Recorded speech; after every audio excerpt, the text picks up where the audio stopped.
Today, we step into the heart of medieval Spain, to the city of Cordoba, where one of the most extraordinary buildings in the world still stands, the Great Mosque of Cordoba, also known as La Mezquita. This is not merely a monument of stone and marble. It's a living story of faith, conquest, and coexistence, where the echoes of Islam and Christianity still intertwine beneath a forest of red and white arches. Below, I will introduce it with 4 parts. Part 1. Historical background. To understand the mosque, we must travel back to the 8th century. Cordoba, at that time, was a part of the vast Islamic empire that is stretched across North Africa and into Europe. In 711, Muslim forces from North Africa crossed the Strait of Gibraltar and quickly conquered most of Iberian Peninsula. By the year 756, a remarkable prince named Abd al-Rahman I arrived in Cordoba.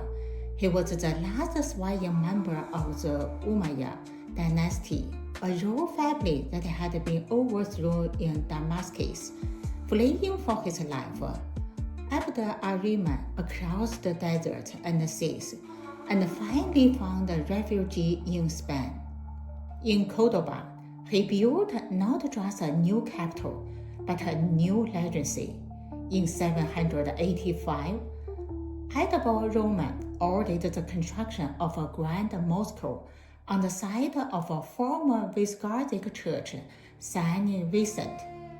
The new mosque would become a symbol of the rebirth of Umayyad power in exile, a statement to the world that the light of Islam still shone brightly in the West. Over the next 2 centuries, successive rulers expanded and enriched the mosque. Each added new sections, new courtyards, and new columns, and turning it into one of the largest and most magnificent mosques in the world. Part 2. Architectural structure and features.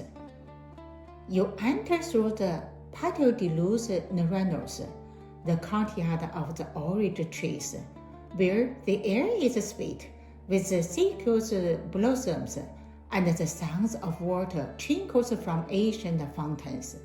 Then you pass through brown doors into a vast hall that seems to stretch endlessly.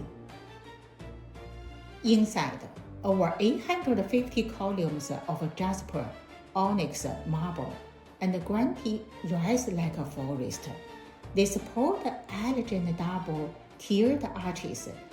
The lower ones are horseshoe-shaped, the upper ones are semicircular, painted in alternating red and white strips. The design creates an illusion of infinity space, of endless harmony.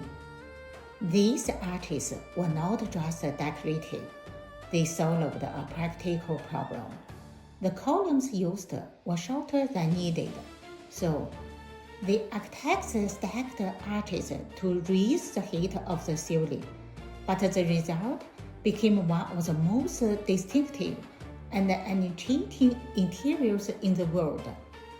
As light filters through small openings, it glows softly on the golden mosaics and the intricate calligraphy verses from the Quran that seem to shimmer with life. The mirror, or prayer niche, built during the reign of Ahakab II in the 10th century, is a masterpiece of art and geometry. Its domed ceiling is covered in gold and blue mosaics, imported from Byzantium, forming floor and star patterns that represent the infinite nature of God. Part 3. A major historical event. The Christian reconquest and transformation. But history, as we know, is never static. In 1236, after more than 5 centuries of Muslim rule, King Ferdinand III of Castile conquered Cordoba during the Christian Reconquista. When the Christian forces entered the city, they were so awed by the Mosque's beauty that they didn't destroy it. Instead, they consecrated it as a Catholic cathedral, dedicating it to the Virgin Mary. A bishop of Cordoba proposed to build a grand Renaissance-style cathedral nave in the middle of the mosque. The local citizens protested, fearing that the harmony of the ancient building would be destroyed, but Emperor Charles V gave his approval. When the construction was completed, Charles himself came to see it.